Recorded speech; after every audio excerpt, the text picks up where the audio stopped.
Hey everyone, welcome to the Yas in Schools podcast. My name is Chris, and with me here today I've got Ahmed. Ahmed is an F1 in Schools alumni, one of our earliest alumni. He started F1 in Schools in 2008, and me being from 2016, 2017, I've got a lot to learn. And so we're going to sit here, we're going to listen to Ahmed, what he's going to tell us from those days, from 2008 to 2012. So, Ahmed, welcome. Thank you so much for being here today. Can you just Thanks briefly for having me. introduce who you are, what you do now, and what F1 in schools in 2008 looked like? Excellent. So thanks for having me, Chris. Back in the days, F1 in schools was not as diverse as it is today. It was back in Dubai Autodrome in those days. Back in 2008, we didn't have the resources and the flexibility and the tools that we've got today. And we were one of the first teams to participate in the F1 in schools competition. And that's what makes it much more fun to see it evolve over the years. It's been a great experience seeing people enjoy it and new people coming in every single day. And that's what makes it more competitive as well. Yep, that's awesome. So, Ahmed, what do you do right now? Because I think that's the best part about all of this. What do you do right now? So right after participating in F1, after 2008 until 2012, I went out to learn a few different things, which is accounting and finance. Um, but design was at the passion, was at my core that I love. It was who I am as a designer, and that's what I started off. Um, I started with a company called Minimalist, and that's what's currently my role. I manage a team of over 30 people. Wow, that's awesome. And you make watches, accessories, jewelry, right? So accessories, watches, jewelry, leather bags made of camel leather, Wow, as well as other products. that's awesome. And so I want to really dive into what 2008 F1 schools look like, how you formed your first team, right? And what were some of the challenges? Because in 2008, nobody knows about F1 schools, nobody Yeah. understands the concept. So, how did you even approach this? So F1 actually came into our school, and in the auditorium, it was just a group of friends sitting around. And that's also what you realize, that having a group of friends doesn't mean it's going to have a meaningful outcome. It's not the best team. It's not like you're choosing the people who are going to work with you. And we just stood up and said, look, we're going to go ahead on the stage. They were just calling people in, and we just went on the stage and we're like, look, we are going to be the ones who are going to participate. Let's take this challenge up. And for the next 3 years, we didn't do very well.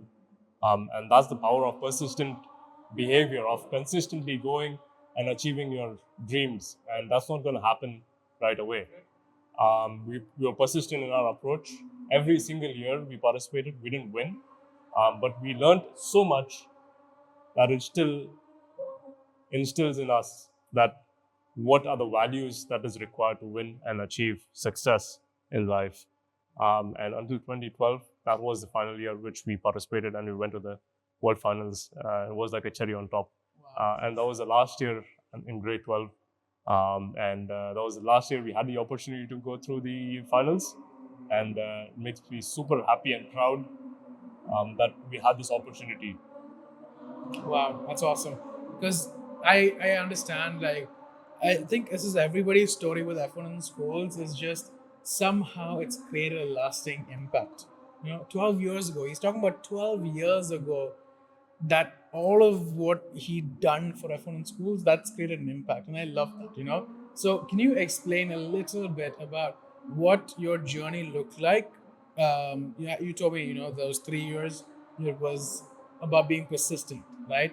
What did that look like, let's say, in terms of approaching stakeholders, sponsors, partners, parents, right? Convincing your parents that you want to go for a competition like this, what did that look like? There's a good question, and I've got a funny answer as well. So look, F1 in schools opened us up to a different world, opened different perspective. It was like wearing a new pair of glasses. It was like wearing a new pair of glasses, and it really made us look at the world from a different perspective. It made us so much more passionate about design, about dealing with the team, designing the systems, designing the tools, the cars, learning engineering, and how do you deal with sponsors? How do you deal with parents? For the first 3 years, our parents were very supportive. In the final year, they're like, there's no way you're going to participate again because it's not going to have any impact. You're always going to lose.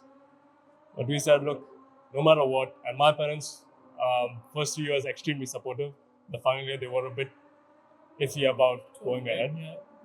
But they were, again, supportive of our persistent behavior. And much thanks to them that we are here today, that we went to the finals. And I'm so happy that we went to the fourth year of the competition. And until today, it allows us to look at things from different view. That what if you knew you could never fail? What would you set out to achieve? Wow. And what I did was I wrote what are my goals. And I'm like, there's nothing that's going to stop me. And that's actually something that's become my behavior as an interpersonal skill. And that still defines who I am because of those years. Wow, that's awesome. That's incredible because, like you said, it still defines who you are. You know, you discovered yourself. We just was having a conversation earlier about everybody is in the same boat. Like anyone who's participating in F1 in schools, if you really mean it, you're on that same boat of self-discovery and finding out who you are and what your passions are, what your interests are. It's amazing. Right? There's nothing like it. I want to focus in on the business side of things. Now, business isn't the easiest thing to do, right? So, what was it like? Did you always know you wanted to do a business? Because you said you went into finance and accounting, right? So, was it always something you thought of, or was it something that you saw? You realized through these last few years that you realized that okay, business is for me. I want to start it. I want to set out and do it. Right. So when you set goals and targets, you don't always understand if you're going to achieve those or not. It's a self-discovery, and that's something that if you never take the first step, how are you going to take the 10th step, right? And business is all about survival. It's about the survival of the fittest, and you don't excel in life until you step up your whole skills. And as you alluded to earlier on, in F1, everyone's the same. You have the availability of resources and tools that everyone else does. The same sponsors in the market that everyone else does. What differentiates you is your mindset and your goals. So that also shadows down into the business world as well. And if you create the right goals that you want to achieve and you take meaningful action to achieve those, there's nothing stopping you. And what we have done so far is a remarkable achievement, not just by me, but by my team. You have to motivate the team, you have to take the right steps, and you have to go out and achieve the goals you've set. There's a lot to it, and that's why I was asking, like, if business was ever your cup of tea, or you learned how to do it, because you said survival of the fittest. If you have to get it done, you have to get it done, And I understand this because, like I said earlier, I run a business myself, and it's about that driving force. You said you like design stayed with you, and you made those designs come to life. I absolutely love the entire concept behind it. Your story is definitely one of the most interesting F1 schools alumni stories I've heard so far. But I want to ask you one more thing. I want to ask you, what about that, eighth grade, right? That 13-year-old boy, what was he feeling when he started out? If he was in front of you right now, what would he feel now? Number one is fear. Sure. Now, second thing is low confidence. Right. The third thing is you're stepping out of your comfort zone when you can just be chilling at your house. Yeah. Right? So I would say to that 13-year-old boy that, look, no matter what you think you can achieve or not achieve, all I can say is you have the ability, you have the skills, you have the access to knowledge today that we didn't have before. Yeah. And there's nothing stopping you but your mindset and your goals and your passion to work hard. And it's not easy. You can do things much better. You have to write down your goals and go out to achieve them. When it comes to business, it needs to start somewhere. And stepping out of your comfort zone is not easy. And you don't know for sure you're going to achieve those things or not. You've never done businesses. You don't have 20 years of experience that executives do, right? So was it for me? I'm not sure, if you ask me. But I knew one thing, that through F1, we wanted to achieve a particular target.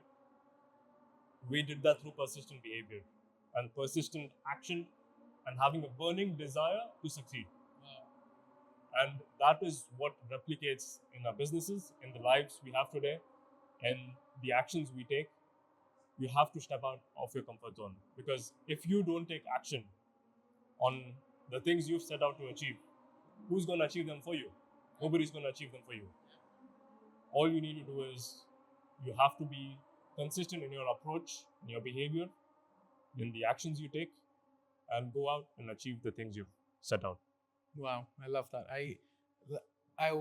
Something you had mentioned earlier, and when you were just talking right now, you'd mentioned that you have access to what you need, and this is something I keep telling people is, you have what you need for when you need it. Back when you were 13, you were scared, you were out of your mind, you went for F1 in schools, you made it work, right? Right now, you're running a business, might not know what's happening, but it's working out because you're persistent, right? You have a driving force. And so I absolutely love how so many different people, so many different backgrounds, so many different life stories, but it's all the same thing.